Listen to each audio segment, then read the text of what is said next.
caberá ao empregado obedecer aos requisitos técnicos e legais estabelecidos pela legislação, além dos procedimentos escritos e boas práticas estabelecidas e comunicadas pelo empregador. Os seguintes aspectos devem ser considerados: cumprir as disposições legais e regulamentares sobre segurança e saúde ocupacional, inclusive as ordens de serviço expedidas pelo empregador. Usar o equipamento de proteção individual, o equipamento de proteção coletiva e métodos de trabalho fornecidos e estabelecidos pelo empregador. Submeter-se aos exames médicos estabelecidos no Programa de Controle Médico de Saúde Ocupacional da empresa. Colaborar com a empresa na aplicação das normas. Constitui ato faltoso, sujeito à penalidade, a recusa injustificada do empregado ao cumprimento das normas de saúde e segurança.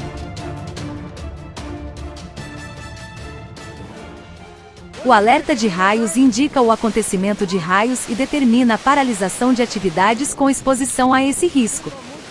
Sempre que receber um alerta de raio, os responsáveis deverão avaliar se as condições climáticas representam riscos adicionais à execução das suas atividades, devendo planejar as medidas de controle e possibilidades dos colaboradores se abrigarem de forma segura contra o risco de descargas atmosféricas. É obrigatório o responsável pela atividade se atentar à possibilidade de paralisação da atividade em condições adversas extremas, risco iminente de acidente. Preste atenção! Em desmonte de rochas, caso a frente a ser desmontada esteja com minas parcial ou totalmente carregadas antes da aproximação de uma tempestade com descargas atmosféricas, a área de risco deverá ser imediatamente evacuada e isolada. A retomada da detonação deverá ser reavaliada pelo blaster, responsável técnico pela detonação. A recomendação de segurança é que o trabalhador não pode ficar embaixo de carga suspensa, principalmente se ele não estiver utilizando nenhum tipo de equipamento de proteção individual, como o que estamos vendo aqui. Estas são aquelas atividades que são realizadas em galpões fechados, onde os colaboradores acham que não estão sendo vistos e acabam realizando as atividades sem a utilização dos equipamentos de proteção individual. E as pessoas só vão saber que eles estão nessa condição quando temos a ocorrência do acidente. Positivo. Em se tratando de atividade próximo ao leito do rio, os colaboradores devem estar utilizando coletes salva-vidas ou boias, pois aparentemente os rios parecem inofensivos. E caso o colaborador não esteja utilizando os equipamentos de proteção individual, principalmente as boias flutuantes, fatalmente ele será levado pelas águas. Outro fator importante é que se o colaborador não sofrer o acidente, após sair dessa água turva e suja, ele pode sofrer contaminações que variam desde uma escamação da pele até contaminações que poderá provocar no mesmo problemas neurológicos devido aos metais pesados que podem estar presentes na água. Portanto, se você não tem os equipamentos de proteção individual específicos para a realização da atividade, chame quem realmente tem qualificação para a realização da mesma. Você não.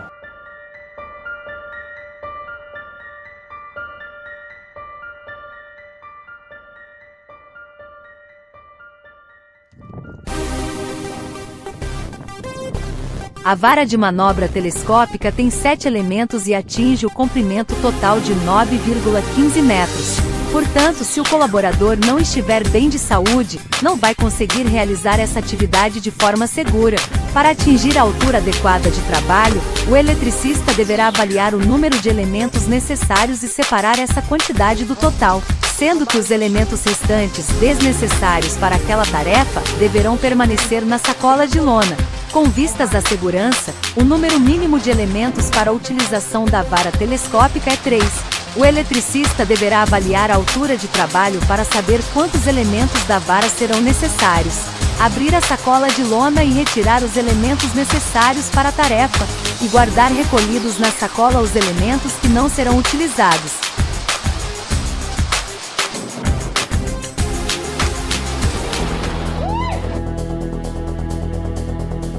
Como diz a regra, equipamento de proteção individual é todo dispositivo ou produto de uso individual, utilizado pelo trabalhador, destinado à proteção de riscos suscetíveis de ameaçar a segurança e a saúde no trabalho.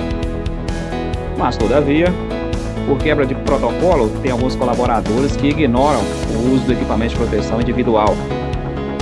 Em alguns casos, é por achar que o que vai executar não carece da utilização do equipamento de proteção individual. Em outras situações, eles têm a justificativa de dizer que se o líder não está usando, para que eu vou utilizar?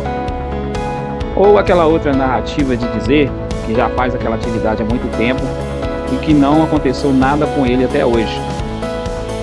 Ou que a atividade é tão simples que não vê a necessidade de utilização do equipamento de proteção individual. Aí o acidente acontece, e qual será a justificativa do colaborador? Imagine que tem horas que os colaboradores querem realizar esse tipo de atividade sem a utilização do óculos de segurança, sem a máscara de solda, sem o avental de rato. E por aí vai. Mas nós não deixa não. Atividade sem a presença do sinaleiro. Melhor nem iniciar. O risco de colisão é evidente. Em algumas situações, a recomendação é a utilização da corda guia para evitar o contato direto com a carga. Os colaboradores devem estar utilizando capacete, óculos de segurança e outros EPIs específicos para a realização das atividades. Boa prática! Ao perceber que os colegas de trabalho tinham um risco de prensamento no fechamento da tampa, o colaborador criou um sistema de freio para evitar o fechamento repentino da caixa. Algo assim meio que primitivo, mas eficiente.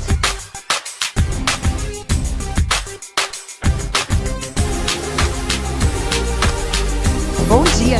Bom dia! Hoje em nosso diálogo diário de segurança, conforme a recomendação da NR1, está descrito que cabe ao empregador determinar os procedimentos que devem ser adotados em caso de acidente ou doença relacionada ao trabalho, incluindo a análise de suas causas. Em outras palavras, o empregador deve criar uma estratégia para lidar com situações de acidentes ou doenças que ocorram no ambiente de trabalho, e essa estratégia deve incluir a identificação das causas do incidente para prevenir que não aconteça novamente. O objetivo é garantir que os trabalhadores recebam a assistência necessária em caso de acidente ou doença relacionada ao trabalho. Então, galera, nem sempre aquilo que o seu líder te recomenda contrariando as normas de segurança devem ser executados. Em alguns casos, a própria liderança expõe o colaborador ao perigo, devido a pressões associadas à pressão por produção, e quando existe a ocorrência do acidente fica evidenciado que todos os procedimentos de segurança e saúde no trabalho foram descumpridos. Portanto, liderança e liderados devem ter ambos conhecimento pleno de prevenção de acidentes. Aqui estamos realizando uma inspeção numa estação de bombas, onde teremos os riscos de choque elétrico com possível queda de objetos, queda de materiais, entre outros. A organização limpeza é muito importante nesse local. Temos, além da sobra de materiais, um emaranhado de cabos elétricos, pedaços de tubos e conexões, que vão sendo deixados ao longo do caminho, para a futura montagem das estruturas. Em um outro ambiente, podemos ver colaboradores improvisando acesso, para lançamento de cabos elétricos em bandejamento. Realização de atividade dessa forma não pode. Em uma central de concreto, o risco de contaminação através das vias aéreas por cimento é grande. Por isso, nesse local os colaboradores devem utilizar máscaras contra a poeira. Evite improvisações nas frentes de serviço. Se a amarração da carga oferece risco de queda das tubulações, paralise a atividade. Carga em suspensão, de forma alguma o colaborador pode colocar a mão na mesma. Sem luva então, jamais. Perigo está associado a fonte ou situação com potencial para provocar danos em termos de lesão, doença, dano à propriedade, dano ao meio ambiente do local de trabalho, ou uma combinação destes. A não conformidade é qualquer desvio das normas de trabalho, práticas, procedimentos, regulamentos e desempenho do sistema de gestão que possa levar, direta ou indiretamente, à lesão ou doença, dano à propriedade, dano ao meio ambiente de trabalho ou uma combinação destes. Portanto, faça uma avaliação detalhada da atividade que você irá executar, para se ter o controle dos riscos associados. Já é previsto que o colaborador não pode fazer manobra em marcha ré sem a presença do sinaleiro. Quando você não está autorizado a dirigir na mina, não faz essa arte não, porque senão o resultado pode ser esse aqui. Durante a investigação do acidente foi constatado que o colaborador não tinha autorização para dirigir. Se for fazer uma intervenção no sistema elétrico de potência, certifique-se que os equipamentos estão calibrados corretamente, como recomenda a NR10. E para finalizar, para a gente ir para casa mais cedo, certifique com os colaboradores que a atividade foi executada de forma segura, não colocando em risco a integridade física de ninguém.